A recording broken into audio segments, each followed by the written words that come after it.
Hello students, आज से हम लोग नया चैप्टर पढ़ेंगे। चैप्टर 2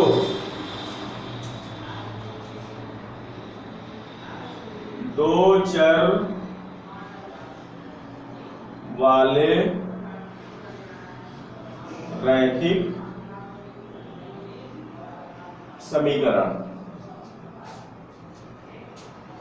दो चर वाले रैखिक समीकरण, दो दो मतलब जैसे गिनती वाले दो, चर चर और अचर, इसके बारे में थोड़ा सा जान लेते हैं। कोई भी क्वांटिटी है वो दो टाइप से हो सकती है, वेरिएबल या कॉन्स्टेंट। ठीक है। चर चर दो प्रकार के होते हैं, एक होता है स्वेच्छ चर और दूसरा होता है वास्तविक या एब्सोल्युटली वेरिएबल। ठीक है ना। इसी तरह से चर दो प्रकार के होते हैं, एक होता है डिपेंडेंट और एक इंडिपेंडेंट, एक स्वतंत्र चर और एक परतंत्र चर। कैसे? जैसे मान लो y = x+1 दिया हुआ है। ठीक है, ये कोई इक्वेशन दिया हुआ है y = x+1। इसमें दो चर दिए हुए हैं, एक इसमें डिपेंडेंट है और एक इंडिपेंडेंट है। तो देखो x इस साइड दिया हुआ है, अगर हम x का मान 0 रखें, x बराबर 0 रख दें तो y बराबर अपने आप 1 आ जाएगा।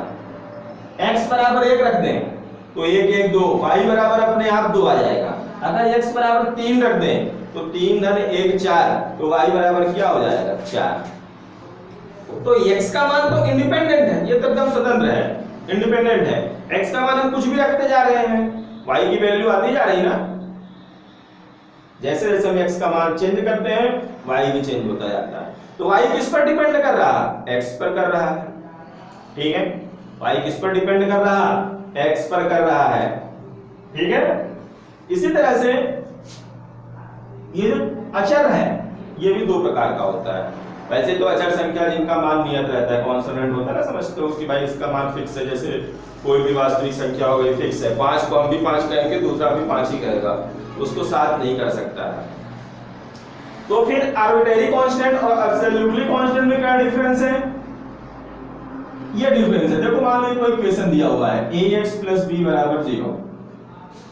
ठीक है, और एक दूसरा इक्वेशन दिया हुआ है 2x + 7 = 0, ये दिया हुआ है।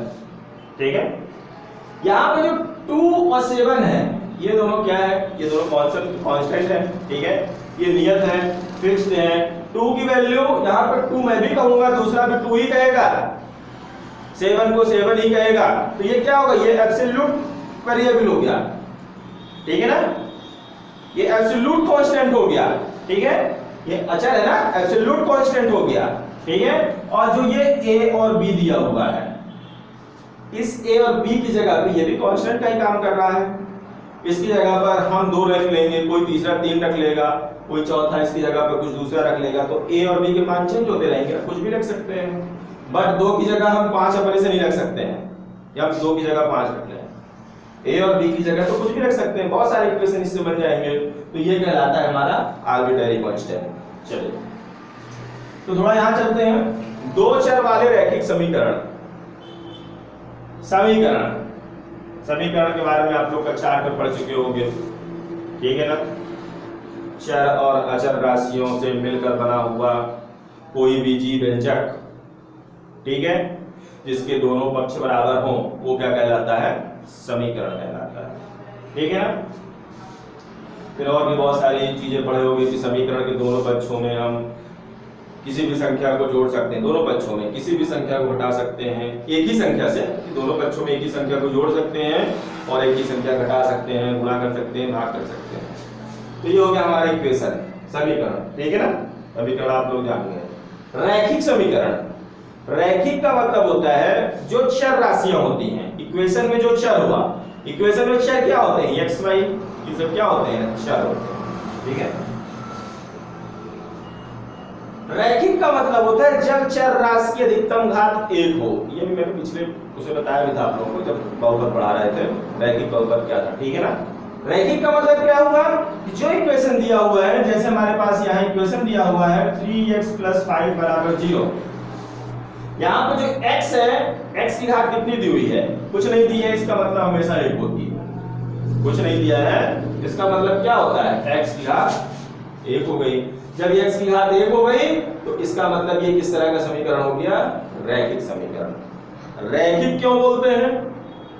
क्योंकि जब हम इस इक्वेशंस का ग्राफ बनाएंगे, इस इक्वेशंस की अगर हम ग्राफ बनाएं तो हमको एक सरल रेखा, सीधी रेखा मिलती है इसका ग्राफ। इसलिए इस इक्वेशंस को क्या बोलते हैं? रैखिक समीकरण। ठीक है, तो चर समझ में आ गया कि भाई x y है तो चर हो गया। समीकरण इस तरह से दिया है, दो पक्ष दिए हुए हैं तो इक्वेशन हो गया। ठीक है, रैखिक चर की अधिकतम घात 1 हो गई तो रैखिक समीकरण हो गया। दो चर वाले, यहाँ पे केवल एक चर x दिया हुआ है, दिया है ना? क्या दिया हुआ है? केवल एक चर x दिया हुआ है। हमको पढ़ना है दो चर वाले, तो दूसरा चर भी, ये तो x हो गया, एक दूसरा चर भी लेना है और उसकी भी घात कितनी होनी चाहिए? केवल 1 होनी चाहिए। कुछ इस तरह का इसका फॉर्म होगा ax + by + c = 0। जो ये दो चर वाले रैखिक समीकरण का स्टैंडर्ड फॉर्म है, व्यापक रूप है, वो इस तरह से होगा। फिर इससे हम जमाने भर के इक्वेशन बना सकते हैं। a, b और c के मान चेंज करते जाएं तो बहुत सारे समीकरण बन सकते हैं। ठीक है, तो ये समझ में आया हमको क्या पढ़ना है? हमको इस तरह के इक्वेशन पढ़ने हैं। इस पार्ट में हमको क्या पढ़ना है? इस तरह की इक्वेशन पढ़ना है जिनमें दो चर होंगे। ये देखो x और y दो चर हो गए, दो चर रैखिक, x की भी घात 1 है और y की भी घात 1 है ना? दोनों घात 1, यहाँ भी 1 है और यहाँ भी 1 है। समीकरण है। आई बात समझ में? ax + by + c = 0। यहाँ पे देखो a और a does not equal to 0 and b does not equal to 0। ये क्यों लिखे? क्योंकि अगर a बराबर 0 हो जाएगा तो ये गुण हो जाएगा, और ये की जगह 0 रख देंगे तो ये पूरा 0 हो जाएगा। तो बचा क्या हमारे पास? by + c। by + c में कितने चर हैं? केवल एक चर, y बस बचा ना। तो ये एक चर वाला रैखिक समीकरण बन जाएगा। और हमको पढ़ना क्या है? दो चर वाले। इसी तरह से अगर b वाला गायब हो जाएगा तो बचेगा ax + c। b वाला गायब हो जाएगा तो क्या बचेगा? ax + c। तो इसमें भी तो वही हो गया ना स्थिति भाई, एक ही चर बचा ना, x बचा। और हमको पढ़ना दो चर वाले हैं। तो what think about c? c के बारे में आप लोग क्या कह सकते हो? c 0 हो सकता है कि नहीं? c 0 हो सकता है, ठीक है ना? हर कंडीशन में नहीं कि आप c = 0 ही हो भाई, 0 हो सकता है। अगर उसको होना होगा तो हो जाएगा, कोई दिक्कत नहीं है। अगर वो 0 हो जाएगा तब भी हमारा इक्वेशन दो चर वाला, चर तो दो बचे ना, ax और by, दो चर वाला रह के समीकरण हो गया। ठीक है, इस पार्ट में हमको यही चीज पढ़नी है। फिर इसके हमको हल भी निकालने हैं। वैसे तो अगर दो चर दिए हो और हमको उसकी एग्जैक्ट वैल्यू निकालनी है कि भाई x का मान क्या हो सकता है, y का मान क्या हो सकता है, कक्षा 10 में ये बहुत विस्तार रूप से है, वो आपको वहां बताया जाएगा। अभी के लिए x और y ये तो कांस्टेंट है, कांस्टेंट मतलब कोई संख्या। यहाँ पे हमको जब भी हम आगे इक्वेशन पढ़ेंगे तो a b c क्या है? a b c ये रियल नंबर्स हैं, ठीक है? कोई भी संख्या हो सकती है। a b c क्या है? Real number. कोई भी संख्या हो सकती है, 3 5 7। तो जब a b और c ऐसे बदलते रहेंगे तो भिन्न भिन्न प्रकार के समीकरण हमको मिलेंगे। हम जब इसका हल निकालेंगे, अच्छा एक चीज, जब एक चर का रहेगा समीकरण, जैसे 5x + 2 = 0 लिखा था, यहाँ हमको इस इक्वेशन को सॉल्व करना था, हल करना। इस तरह का कोई भी इक्वेशन दिया हो जिसमें एक चर दिया हो, उसको हल करने का मतलब क्या होता है? उसको हल करने का मतलब होता है x का मान निकालिए। तो हम x का मान निकाल लेते हैं। x बराबर क्या निकाल सकते हैं यहाँ से? 5x बराबर ये 2 उधर जाएगा तो क्या हो जाएगा? 0 - 2। ये हो गया 5x बराबर -2। तो x बराबर क्या हो जाएगा? -2/5। तो हल कर लिया ना, x का मान एग्जैक्ट -2/5 आ गया। ये इसका एक यूनिक सॉल्यूशन है। यूनिक सॉल्यूशन का मतलब कि अगर मैं 2/5 निकाला हूं तो इस दुनिया में जहां कोई भी गणित पढ़ा रहा होगा या पढ़ रहा होगा वो भी x बराबर क्या निकालेगा, -2/5। ये x बराबर -2/5 का मतलब हुआ कि अगर हम इस इक्वेशंस में x की जगह पे इसको पुट कर दें -2/5, x की जगह पे क्या रख दें -2/5, तो ये दोनों पक्ष बराबर हो जाएंगे। मतलब क्या हो जाएगा, इसकी वैल्यू 0 हो जाएगी। इधर 0 लिखी हुई है। अगर हम x की जगह -2/5 रख दें तो इसका मान क्या हो जाएगा, 0 हो जाएगा। इसका मतलब क्या हुआ कि ये जो x है इस इक्वेशंस का एक शून्यक है। शून्यक का मतलब क्या होता है कि x का वह मान जो हम यहां पे रख दें, x का वह मान जो हम यहां पे रख दें तो पूरा समीकरण किसके बराबर आ जाए, 0 के बराबर आ जाए। उसको सॉल्व करें तो 0 देखो रख देते हो तो आ जाएगा। ये क्या लिखा हुआ है, 5 इंटू x का मान हमने क्या निकाला, -2/5, यही निकाला ना, और +2। तो देखो 5 से 5 कट गया, बचा क्या, -2, ऊपर नीचे से कट गया, और +2, 2 - 2 बराबर 0 हो गया ना 0।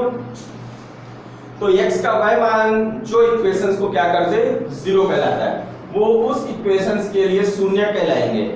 आगे चल के आएगा आपको वो सवाल करने के लिए कि भाई यहाँ पे x का ऐसा कौन सा मान रख दे कि ये पूरा 0 बन जाए, शून्य मिल जाए, तो फिर हम ऐसे निकालेंगे। तो ये क्या, इसका एक यूनिक सॉल्यूशन है। मतलब केवल x बराबर -2/5 रखोगे यहाँ पर तभी इसका मान 0 होगा। मैं रख रहा हूं -2/5 इसलिए 0 होगा, तो कोई और दूसरी संख्या रख के इसको 0 नहीं कर सकता। ठीक है, क्योंकि ये यूनिक सॉल्यूशन होता है। x का मान -2/5 रखा जाएगा तभी ये क्या होगा, 0 हो जाएगा। ठीक है ना। ये कब सॉल्यूशन हमने निकाला, जब हमारे पास एक चर का रैखिक समीकरण था। x एक चर था ना, एक चर का रैखिक समीकरण था। हमको क्या पढ़ना है, दो चर वाले रैखिक समीकरण पढ़ना है। तो अगर मान लो दो चर होते तो हम कैसे मान निकालते, ठीक है, इस तरह से अगर दो चर होते तो हम कैसे मान निकालते। मान लो थोड़ी देर के लिए इक्वेशन हम ले लेते हैं, 2x + 3y + 5 = 0, इस तरह से दिया हुआ है और कह रहा है कि भाई अब जब इसके मान निकालेंगे, वहां पर रैखिक समीकरण एक चर का था तो x बस का मान मिल रहा था। ठीक है, यहाँ पे हमको x और y दोनों के दो मान, भाई दोनों चर है ना, दो चर है तो दो मान मिलेंगे, एक x का मान मिलेगा, दूसरा y का मान मिलेगा। तो वो पॉइंट में मिलेंगे, एक बिंदु में मिलेंगे। अभी मैंने थोड़ी देर पहले जब पिछले चैप्टर में ग्राफ पढ़ाया था तो एक बिंदु के कितने निर्देशांक बताए थे, 2 निर्देशांक, x निर्देशांक और y निर्देशांक। तो यहां से कितने मान मिलेंगे, दो मान मिलेंगे, जो कि क्रमित युग्म ऑर्डर पेयर में। ऑर्डर पेयर में मतलब इस तरह से, एक ये मान x और दूसरा मान y, x बराबर रख देंगे, y मिल जाएगा। तो जब इसको हल करने की बात आएगी, भाई इसको हल करके बताओ इसके मान क्या क्या हो सकते हैं, क्या इसका भी एक ही मान होगा कि इसके 5-6 मान हो जाएंगे। तो 10वीं में तो फिर अलग अलग कंडीशंस के अलग अलग वैल्यू आती है।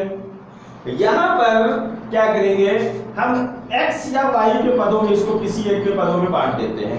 कैसे, देखिए 3y, सबसे पहले हम एक को इधर ही रखते हैं, चलो 3y को इधर रख दिए, तो ये दोनों को बराबर के उधर ले जाएंगे तो चिन्ह बदल जाएगा, प्लस था माइनस हो गया, ये भी प्लस था तो माइनस हो गया। अब हम 3 को उधर ले जाते हैं तो y बराबर -2x - 5 बटे में चला गया, इधर पूरे में था तो कोई दिक्कत, ऐसा था मैंने इसको ऐसा बना दिया, ऐसा था इसको y = ऐसा बना दिया। ठीक है, अब हम क्या करेंगे, x की वैल्यू अपने से रखते जाएंगे, x की वैल्यू को हम खुद रखते जाएंगे। तो हम खुद रखते जाएंगे तो क्या रखते जाएंगे, कुछ भी रखते जाएंगे, जो आप रखना चाहो कुछ भी रख सकते हो। इसमें हम 0 रख देते हैं। अगर मान लो x बराबर 0 रखेंगे तो -2 × 0 -5/3, तो -2 में 0 का गुणा करेंगे 0 आ गया क्या, -5/3। तो जब हमने x बराबर 0 रखा तो y बराबर क्या मिल गया, y बराबर हमको मिल गया -5/3। ऐसे ऑर्डर पेयर में मिलेगा किसी बिंदु का निर्देशांक 0 -5/3, ठीक है ना। x बराबर 1 रख सकते हो, x बराबर 2 रख सकते हो। जैसे मान लो x बराबर आपने यहाँ पे 2 रख दिया, ठीक है ना, x बराबर क्या रख दिया, 2 रख दिया, तो ये हो जाएगा हमारा -2 × 2 और -5/3।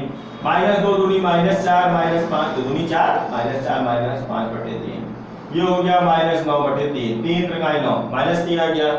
तो हमने क्या रखा था, हमने अगले बिंदु में x बराबर रखा था 2, तो y बराबर क्या मिल गया हमको -3। देखो एक और हल मिल गया ना इसका। ये जो हल मिल रहे हैं ये, इसका मतलब इस इक्वेशन पे x की जगह 0 रख दो और y की जगह -5/3 रख दो, तो फिर ये क्या हो जाएगा, पूरा 0 के बराबर हो जाएगा। हल कब कहलाता है, हल किसी भी इक्वेशंस का हल तभी कहलाता है जब उस वैल्यू को हम उस इक्वेशंस पे पुट कर दें। x और y के उस मान को हम क्या करें, यहाँ पे इस इक्वेशंस पे पुट कर दें, रख दें। रखने पर अगर ये दोनों पक्ष बराबर हो जाए, भाई इधर क्या है, इधर 0 है, तो इधर की वैल्यू भी इस मान को रखने पे 0 हो जाए तो वो उसका हल कहलाएगी। इस मान को रखने पे 0 हो जाए तो ये भी इस इक्वेशंस का हल कहलाएगा। और भी कई मान हम निकाल सकते हैं, जरूरी नहीं कि मैंने 0 और -2 लिया तो आप भी 0 और -2 भी 0 और 2 लो, आपकी इच्छा है, आप और मान ले सकते हो, बहुत सारे मान ले सकते हो। इसका मतलब क्या होगा, हम जब रैखिक समीकरण पढ़े एक चर वाला तो वहां पे देखे केवल एक हल आ रहा था। x बराबर मैंने बोला कि भाई -2/5 निकाला था उस समय, तो मैं भी -2/5 निकालूंगा। सतना में कोई पढ़ाएगा तो वो भी -2/5 निकालेगा, और बंबई में कोई पढ़ाएगा तो वो भी -2/5 निकालेगा, ठीक है। पर इसके लिए अगर मैंने ये मान निकाले हैं तो जरूरी नहीं कि सतना वाला भी यही निकाले कि बंबई वाला, भाई अलग अलग मान निकाल सकते हैं। तो एक चर वाले में तो एक यूनिक सॉल्यूशन, मैं कोई भी निकाले वही, पर यहाँ पे क्या है, इसके तो बहुत सारे सॉल्यूशन हो जाएंगे। फिर मैं दूसरा निकाल रहा हूँ, वो दूसरा निकाल रहा, तीसरा x का जैसा मान वो मानेगा, मैंने तो 0 और 2 माने, जो x का मान जैसा मानेगा उसके लिए y अलग से मिल जाएगा। इसका मतलब क्या होगा कि मैंने माना तो सही, दूसरा माना तो गलत, ऐसा कुछ नहीं है। इसका मतलब इसके कितने सॉल्यूशन हो जाएंगे, कोई इक्वेशन दिया हुआ है, इसके इनफाइनाइट सॉल्यूशन हो जाएंगे, बहुत सारे सॉल्यूशन हो जाएंगे, ठीक है। जैसा जैसा आप x मानते जाओगे वैसा वैसा उसके करेस्पॉन्डिंग y मिलता जाएगा आपको। माइनस में मान लो, प्लस में मान लो, 0 मान लो, बटे में x बराबर मान लो, ठीक है ना। क्यों भाई इनफाइनाइट सॉल्यूशन मिलते जाते हैं, क्योंकि ये जो है इक्वेशन ये एक रेखा का है, ये काहे का डेफिनेशन है, ये इक्वेशन है एक सरल रेखा का। जब आप लोग रेखा की डेफिनेशन कक्षा 5-6 में पढ़ा होगा तो क्या रेखा की डेफिनेशन पढ़ा था कि रेखा की लंबाई क्या होती है, अनंत होती है, रेखा को दोनों तरफ अनंत तक बढ़ाया जाता है, ठीक है ना। तो अनंत तक बढ़ाया जाता है से यही मतलब हुआ कि उसके मान कितने होते हैं जिस इक्वेशन से वो रेखा बनी हो। ये एक चर का है तो रेखा बनाएगा, ठीक है। तो ये रेखा है, रेखा अनंत दूरी तक जाती है, इसलिए इसके मान भी क्या हो जाएंगे, अनंत हो जाएंगे। वो डिपेंड करता है कि हम किस तरह से मान मानते हैं, ठीक है। तो ये सब आप लोगों को याद रखना है, इस चैप्टर पे काम आएगा, ठीक है। अब चलते हैं, चैप्टर करते हैं। प्रश्नावली 4.1 फर्स्ट क्वेश्चन इस पे दिया हुआ है, एक नोटबुक की कीमत, नोटबुक मतलब पैसा छापने वाली किताब, नोट मतलब वही होता है, नोटबुक का मतलब होता है कॉपी जिससे आप लोग नोट करते हो, ठीक है। एक कलम की कीमत से दुगुनी है, दोगुनी तिगुनी का मतलब समझते हो। अभी इस तरह के वर्ड्स आप लोगों को मिलेंगे, दुगुना है, तिगुना है, चौगुना है। गुना का मतलब समझते हो, गुना मतलब गुना, गुना मतलब वो गुना नहीं जो गुना का हिस्सा है, गुना मतलब ये। दुगुना कहेगा किसी चीज का दुगुना मतलब उसमें 2 का गुना कर दो, तिगुना कहेगा 3 का गुना कर दो, चौगुना कहेगा 4 का गुना कर दो। यही हमारा क्या कहलाता है, दुगुना, तिगुना और चौगुना। ठीक है, चलिए। तो क्वेश्चन में दिया हुआ है एक नोटबुक की कीमत एक कलम की कीमत से दुगनी है। जो नोटबुक है, जो कॉपी है, उसकी कीमत कलम की कीमत से दुगनी है। मान लो कलम हमारे पास 10 रुपए की आती है, जो कलम है वो 10 रुपए की आती है, तो नोटबुक की कीमत कितनी हो जाएगी, इसकी दुगनी। दुगनी का मतलब मैंने क्या बताया, 2 का गुणा, तो 2 दाम 20 रुपए। कलम 10 की, नोटबुक 20 की। चलिए आगे क्या लिखा है। इस कथन को निरूपित करने के लिए अगर इस स्टेटमेंट को हमको गणितीय भाषा में व्यक्त करना है, ये तो हिंदी से लिखा हुआ है ना, अगर हमको मैथमेटिक्स, अभी ज्यादातर हम लोग अक्सर बात करते हैं भाई ये हिंदी माध्यम, ये अंग्रेजी माध्यम, ये संस्कृत विषय से पढ़ लिए, गणित का विषय क्या हुआ, तो ये गणित का विषय है, ठीक है ना। वो लिखा हुआ वर्ड्स में उसको आपको मैथमेटिकल रूप से किस तरह रिप्रेजेंट कर सकते हैं, उस तरह, तो मैथमेटिकल रूप से किस तरह रिप्रेजेंट करेंगे, हम उसको इक्वेशंस बनाएंगे, ठीक है ना। तो वही करना है, इसके लिए हमको एक इक्वेशन बनानी है। उसके लिए आप लोगों को यहाँ पे थोड़ा सा संकेत भी दिया हुआ है, अगर आप चाहो तो उसको फॉलो कर सकते हो, अदरवाइज हमेशा तो नहीं दिया रहेगा, ठीक है। इसमें किसकी कीमत के बारे में जिक्र किया है, इसमें जिक्र किया है नोटबुक की कीमत कलम की कीमत से दुगनी है। नोटबुक की कीमत, 2 ऑब्जेक्ट है, सबसे पहले तो 2 चर वाला पढ़ रहा है, 2 ऑब्जेक्ट। ऑब्जेक्ट कौन कौन से हैं, एक कलम है और दूसरा नोट। तो आप मान लो, माना यह है, हमको पता नहीं है दोनों की कीमत। जब गणित में कुछ चीज नहीं पता रहता है तो गणित में हमेशा उसको मान लेते हैं, और मानने के लिए हमेशा हम वेरिएबल्स का उपयोग करते हैं, ठीक है। माना नोटबुक की कीमत रुपए X तथा कलम की कीमत, ये एक नोटबुक और एक कलम है, ठीक है, तथा कलम की कीमत रुपए Y है। एक नोटबुक और एक कलम की कीमत। देन अकॉर्डिंग टू क्वेश्चन, अब प्रश्नानुसार प्रश्न में क्या कह रहा है, प्रश्न में कह रहा है कि ये जो नोटबुक है, नोटबुक की कीमत बराबर, नोटबुक की कीमत कितनी है, कलम की कीमत की दुगनी। नोटबुक की कीमत कितनी है, कलम की कीमत की दोगुनी। नोटबुक की कीमत हमने क्या मानी, नोटबुक की कीमत को हमने x मान लिया, तो x बराबर 2, और कलम की कीमत 2 इंटू लिख लो, चलो, कलम की कीमत हमने क्या मानी y, तो 2 इंटू y। ये हो गया हमारा x बराबर 2 में y का गुणा करेंगे तो 2y, ये 2y को इधर लेके आते हैं तो x माइनस 2y, इधर आएगा तो माइनस 2y बराबर 0। इधर प्लस में है, इधर आया तो माइनस में हो गया, बन गया इक्वेशन। ये हिंदी माध्यम से लिखा था, ये गणित माध्यम से लिखा हुआ है, ठीक है। बस इतना ही हमको करना था, छोटा सा कोई दिक्कत नहीं। चलिए सेकंड नंबर करते हैं।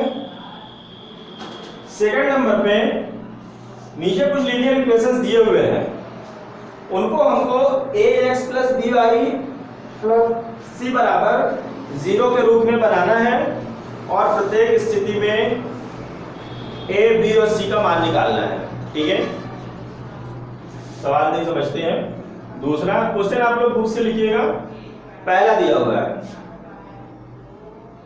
2x plus 3y equal to 9.35 के ऊपर आई थिंक बार लगा हुआ है, इस तरह से इसको अपन बार पढ़ते हैं। बार का मतलब कोई ऐसी संख्या थी, उसको भाग जब हम किए थे, कोई संख्या रही होगी, इस तरह की संख्याओं को हम निकाल सकते हैं कौन सी संख्या थी, बट अभी नहीं निकालेंगे।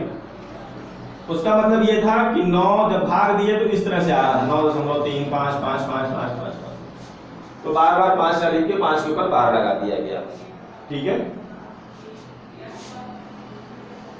ये लिखा हुआ है, कह रहा है कि आप इसको इस फॉर्म पे लिखो, इस फॉर्म पे ax plus by plus c equal to 0 के फॉर्म पे। फिर ये बताओ कि a की जगह पे यहाँ पे क्या लिखा है, b की जगह पे क्या लिखा है और c की जगह पे क्या लिखा हुआ है। आई बात समझ में? इस क्वेश्चन पे जितने भी आगे सवाल दिए हुए हैं सबको हमको इस फॉर्म पे लिखना है। इस फॉर्म पे लिखने के लिए क्या करेंगे, कोशिश करेंगे कि बराबर के उधर जो भी संख्या, कोशिश नहीं करना ही है, बराबर के उधर जो भी संख्या लिखी है उसको इस साइड लाएंगे। क्यों? क्योंकि इसमें बराबर इधर क्या लिखा हुआ है, 0 लिखा हुआ है, तो 0 लाने के लिए सारी संख्याओं को इधर लाएंगे। जब इधर आ जाएंगे इस फॉर्म पे हो जाएंगे तो हम कंपेयर कर लेंगे कि a की जगह क्या लिखा है, b की जगह क्या लिखा है और c की जगह क्या लिखा हुआ है। ठीक है ना? हल दिया है 2x plus 3y equal to 9.35 के ऊपर 12। इसको हम इधर लेके आते हैं 2x प्लस 3y, ये इधर प्लस में है ना, क्यों लेके आएंगे, क्योंकि बराबर इधर क्या छोड़ना है, 0 छोड़ना है। इधर आएगा तो माइनस में हो जाएगा, माइनस 9.35 इसके ऊपर बात आई बात समझ में? इस फॉर्म पे बनाना है ना, लिखा हुआ है किस रूप में बनाई है, तो अब इसको इधर लेके आए तो इस रूप में अब बन गया। अब हम क्या करेंगे, इस समीकरण की तुलना इस समीकरण से करना है। उपर्युक्त समीकरण की तुलना या दिए गए समीकरण की तुलना, या इक्वेशन नाम दे देंगे तो समीकरण 1 की तुलना, कुछ भी लिख सकते हो, समीकरण की तुलना, ये हमारा स्टैंडर्ड इक्वेशंस कहलाता है, व्यापक समीकरण। समीकरण 1 की तुलना, समीकरण या व्यापक समीकरण भी लिख सकते हो, समीकरण ax plus by plus c equal to 0 से करने पर। कंपेयर करें, तुलना, इसकी और इसकी तुलना करें, क्योंकि इसमें साथ में क्वेश्चन में दिया हुआ है कि a, b और c का मान भी बताइए कि क्या है। तो चलो कंपेयर कर लेते हैं। देखो ax यहां पे क्या लिखा हुआ है, 2x लिखा है ना, हमको a का मान बताना है कि a की जगह पे क्या लिखा हुआ है, x की जगह पे x लिखा, बहुत अच्छी बात है। a की जगह पे क्या लिखा हुआ है, a की जगह पे यहाँ पे 2 लिखा हुआ है, लिखा है ना, ax 2x। फिर by की जगह पे इधर पे क्या लिखा है, 3y, मतलब b बराबर क्या लिखा हुआ है, 3। फिर देखो एक चीज और ध्यान रखना है, चिन्ह सही ध्यान रखना है।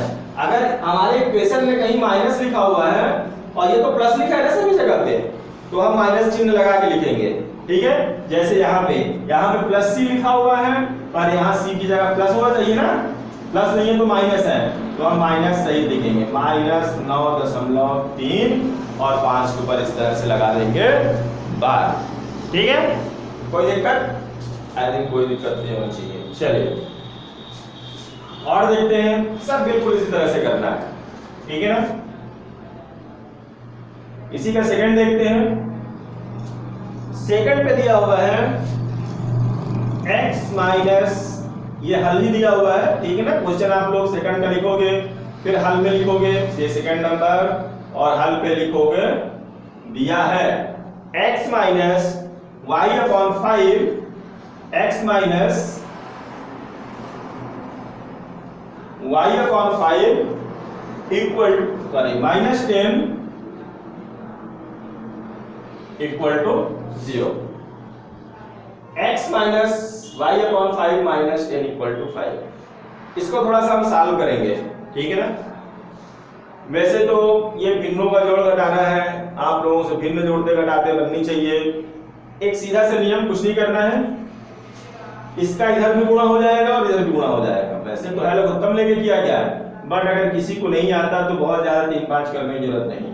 ठीक है, 5 के इधर गुणा कर दिया, 5x माइनस y, और 5 के इधर गुणा कर दिया, 5 50। तो भाई ये 5 गायब हो गया क्या? नहीं गायब हुआ, बटे पे बराबर 0। अब ये 5 इधर है, इसको उधर लेके जाएंगे, 5x माइनस y माइनस 50, 5 इधर जाएगा तो उसके साथ मल्टीप्लाई हो जाएगा, तो आ गया 0। अब ये इस तरह से दिख रहा है, सब चीज इधर है, बराबर किधर 0 है। मैंने बताया जब भी कंपेयर करेंगे तो चिन्ह देख लेंगे। एक चीज और, अगर आप लोग करना चाहते हो तो हमारा जो स्टैंडर्ड इक्वेशन है प्लस में है, हम कोशिश करें इसको भी प्लस में बनाने।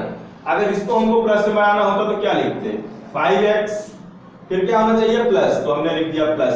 पर यहाँ पे तो माइनस है ना, यहाँ क्या है, यहाँ तो माइनस है, तो हम इसको ऐसा लिख सकते थे -1 इंटू वाई। कोई दिक्कत, -1 में y गुणा करेंगे -y। अगर यहाँ पे -5y होता, केवल y ही लिखा है, y लिखा है तो हमको -1 अपने से लिखना पड़ा, -1 का y गुणा करेंगे -y। अगर -5y लिखा होता तो फिर कोई दिक्कत नहीं थी, ये -5 इंटू वाई, ठीक है। इसी तरह यहाँ सी वाले पे प्लस लगा के -50 ऐसे लिख लेते हैं। अब हम कंपेयर करेंगे ax, a की जगह 5, by, b की प्लस प्लस हो गया, कोई दिक्कत नहीं, कुछ नहीं देखना है। b की जगह क्या लिखा है -5, c की जगह क्या लिखा हुआ है -50। तो आप इसको चाहो तो ऐसा भी बना के कर सकते हो, पर जरूरत नहीं है। अब क्या करना है, इस तरह से बन गया ना, इस समीकरण की तुलना हमने इससे कर दी। देख लेते हैं a की जगह पर क्या है भाई, a बराबर 5। अगर यहाँ पे हमने हल करने पे कहीं पे माइनस आ गया, अच्छा अब यहाँ पे हमने इससे कंपेयर किया b y को, तो y तो दिख रहा है, पर b की जगह पे यहाँ पे कुछ नहीं लिखा हुआ है। जब कुछ नहीं लिखा है तो क्या जीरो थोड़ी हो जाएगा, जब कुछ नहीं लिखा रहता तो गणित में जिसका कोई नहीं होता उसका एक होता है, गुणा में, गुणा और भाग में जिसका कोई नहीं होता उसका कौन होता है, एक होता है, ठीक है। क्योंकि एक जो है तो एक गुणन प्रतिलोम का भी काम करता है और इनवर्स का भी काम करता है, ठीक है, मल्टीप्लिकेटिव इनवर्स का भी काम करता है। चाहे आप एक से भाग कर दो किसी संख्या में, चाहे एक से गुणा कर दो, ठीक है ना, कोई डिफरेंस नहीं आता, ठीक है ना। तो b इक्वल टू, अब देखो माइनस लगाया ना, सबसे पहले ध्यान रखना माइनस आएगा क्योंकि कंपेयरिंग में प्लस था। अगर ऐसा करके बनाओगे तो अच्छी बात है, पर ऐसा करोगे तो फालतू में ज्यादा दिमाग लगाना पड़ेगा, ऐसे करो आप। और बताया ना b की जगह पे कुछ नहीं है, जिसका कोई नहीं होता उसका एक होता है। माइनस किस लिए, क्योंकि यहाँ माइनस लगा हुआ है। और c इक्वल टू, फिर भाई माइनस लगा हुआ है तो माइनस लगाना है, और ये हो गया हमारा 50, ठीक है। इसके बाद थर्ड नंबर वेरी इजी दिया हुआ है, 6 को इधर लेके आना है, आप लोग लगा लोगे। 4 नंबर भी वेरी इजी दिया हुआ है, इसी का 4 नंबर भी काफी इजी दिया हुआ है। x बराबर 3y दिया है, आप क्या करोगे, 3y इधर लेके आओगे, इधर लेके आओगे तो x minus 3y equal to 0। Now उपर्युक्त समीकरण की तुलना यहां से करेंगे, देन ax फिर से a की जगह कुछ नहीं है और जिसका कोई नहीं होता उसका कौन होता है, एक होता है, तो a की जगह पे हम यहाँ पे 1 अपने से लिख लिए। b इक्वल टू माइनस लगा है तो माइनस आएगा, और क्या लिखा हुआ 3 तो -3। c का तो टर्म ही नहीं है, कोई भी कांस्टेंट टर्म नहीं है, और जब कुछ नहीं होता तो वहां पे हम क्या लिख सकते हैं, 0 लिख सकते हैं, ठीक है। चलिए इसी तरह से 5 नंबर भी बिल्कुल सेम है। 5 नंबर पे आपको लिखा हुआ है 2x इक्वल टू -5y, आप इसको इधर लेके आइए, 2x के इधर माइनस में है तो आएगा तो क्या हो जाएगा, प्लस में हो जाएगा, 2x plus 5y equal to 0। Now comparing this equations, जब इससे कंपेयर करेंगे तो ax 2x, a equal to 2, by 5y, b equal to 5, and c का टर्म यहाँ पे नहीं है, c का टर्म यहाँ पे है नहीं, तो c बराबर क्या हो जाएगा, 0 हो जाएगा। जो थर्ड नंबर एक दिया हुआ है, इसके बाद इसमें एक और जो दिया हुआ है, हिंट है, बाकी आप लोग लगा लेना अपने से, ठीक है। 6 नंबर पे दिया हुआ है 3x plus 2 इक्वल टू 0। ये बिल्कुल लीनियर इक्वेशन टाइप पे बना हुआ है, 0 दिया हुआ है। जब इसको हम कंपेयर करेंगे, now comparing this equation to ax plus by plus c equal to 0, then देखो समीकरण की तुलना हमने की किससे, ax plus by plus c equal to 0 से करने पर, तो देखो ax 3x, a equal to क्या है, a की जगह पे क्या हो गया, 3 हो गया, ठीक है। पर क्या हमारे जो इक्वेशन सवाल में दिया हुआ है उसमें y का टर्म है, y का तो टर्म ही नहीं है, तो by, अच्छा अगर आप चाहो तो इस इक्वेशन को, वैसे ये तो एक चर का बन गया ना, मैंने बताया था कि 2 चर का पढ़ेंगे, तो ये एक चर कहां से आ गया, आप इसको ऐसा भी लिख सकते हो 3x जो कि लिखा हुआ है plus 0 into y. 0 into y मैंने अपने से लिख दिया क्योंकि 0 का गुणा करेंगे तो 0 ही हो गया, 0 हो गया, हमारे कुछ नहीं हुआ, और प्लस 2। इस इक्वेशन को ऐसा भी आप लिख सकते हो, तो a की जगह पे 3, b की जगह पे 0 और c की जगह पे 2। अगर ऐसा नहीं लिखना है तो फिर आपको याद रखना है कि a की जगह पर तो 3x है पर b y का टर्म है ही नहीं, इसका मतलब b की जगह पे क्या रहा होगा 0। y का टर्म नहीं है, इसका मतलब b की जगह पे क्या रहा होगा 0, और c बराबर क्या है यहाँ पे 2। ठीक है, इस तरह से हम कर लेंगे। इसी तरह से जो थर्ड नंबर दिया हुआ है उस पे भी दिया, सॉरी थर्ड नंबर नहीं 7 नंबर, y माइनस 2 इक्वल टू 0। इसको भी आप चाहो तो ऐसा लिख सकते हो 0 into x plus y minus 2 equal to 0। Now comparing ax plus by plus c equal to 0। इससे कंपेयर कर लो आप इसको। a की जगह पे क्या लिखा हुआ है, इसमें तो दिखता ही नहीं था कि a है कि नहीं, क्योंकि ax x का तो टर्म ही नहीं है, x का टर्म नहीं है, इसका मतलब उसका ये गुणांक क्या रहा होगा कोफिशिएंट, इसका कोफिशिएंट 0 रहा होगा। जब x का कोफिशिएंट 0 रहा होगा तब ना सब 0 कर दिया, ठीक है ना। तो ये हो गया हमारा 0 इंटू x, तो a बराबर क्या हो गया 0, b बराबर अकेला y लिखा हुआ है, अकेला y लिखा है तो उसका गुणांक क्या होगा 1, मतलब अकेला लिखा हो तो उसका गुणांक 1, और c इक्वल टू क्या लिखा हुआ है constant term with negative sign -2। एक और आखिरी में दिया हुआ है 5 equal to 2x, 5 equal to 2x। आप इसको इस तरह से लिख सकते हो, चाहे तो इसको उधर लेके चले जाओ चाहे इसको उधर लेके चले जाओ, एक ही बात है। चाहे अगर इसको उधर लेके आएंगे तो -2x, ये पहले से 5 है, बराबर 0। ठीक है, अब लीनियर इक्वेशन बन गया। इसको अगर बनाना चाहो तो ऐसा भी लिख सकते हो -2x plus 0 into Y plus 5 बराबर 0। ठीक है, तब कंपेयर करने में आसानी रहती है। ax plus by plus c बराबर 0 से तुलना करने पे जैसे सारे सवालों को किया बिल्कुल उसी तरह से a की जगह पे -2, माइनस लिखा है ना आगे -2, b की जगह पे 0 और c की जगह पे 5।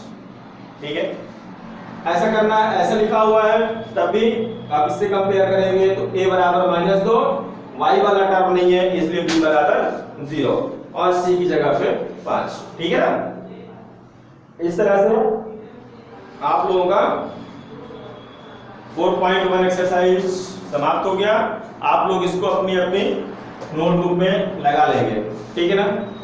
साथ में कुछ बच्चे मेरे को मैसेज करते रहते हैं कि मुझे प्रश्नावली 1 से भेजिए सर, तो देखो दोबारा सेंड नहीं किया जा सकता है, ठीक है। अगर आप लोगों को पढ़ना है शुरू से तो आप लोग जिस चैनल पे मैं भेजता हूं, जब आप देखते हो YouTube तो नीचे एक चैनल दिखाई देता है, उस चैनल को आप सब्सक्राइब करोगे तो आपका सब्सक्राइब हो जाएगा। वहां पे जब मेरे वीडियोस पे जाओगे तो सारे वीडियो सारे कक्षा के डले हुए हैं, ठीक है। तो आपको सारी कक्षाओं को नहीं खोलना है, सारे वीडियोस में क्लास 9 लिखा हुआ है, जहां कक्षा 9 का वीडियो है उस पर कक्षा 9 लिखा हुआ है। तो आप एकदम शुरू से देखोगे, जब शुरू से बनना स्टार्ट हुआ था लगभग 8 या 9 जुलाई से, ठीक है, 9 या 10 जुलाई को बनना स्टार्ट हुआ था आप लोगों का वीडियो, तो आप लोग एकदम शुरू से देखोगे। वहां पे 1.1 से लेके अभी तक जितना भी पढ़ाया गया है एक एक सवाल लगाए हुए हैं, कुछ भी नहीं छूटा हुआ है। तो आप लोग स्टार्टिंग से देख सकते हो चैनल सब्सक्राइब करके, और अपनी अपनी नोटबुक में इसको करेंगे। हो सकता है अक्टूबर से आप लोगों का विद्यालय खुलेगा, और विद्यालय खुलेगा तो कॉपी आप लोग जरूर लेके आओगे बना के, ठीक है ना। दोबारा नहीं पढ़ाया जाएगा ये, इसलिए ध्यान दीजिएगा ये आप लोग, ठीक है। Thank you.